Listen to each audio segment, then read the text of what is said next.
Hoy, Nima? biz hozir kimmiz? Bilmasam.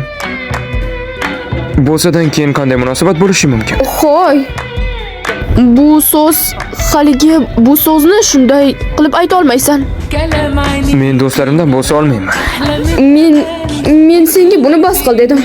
Axir hozir biz o'pishmayapmiz-ku. Yo'q, haliga mana shu so'zni aytishni bas qil. Qaysi so'z? Bo'lsami? Senga to'xta dedim. Bundan tashqari men do'stlarim bilan ham bunday qilmayman. Unda hammasi ma'lum. Biz endi do'st emasmiz. Qanday qilib 30 yillik do'stligimiz xuddi mana shunday tugashi mumkin? Bu men hayotimda qilgan eng qiyin narsa edi.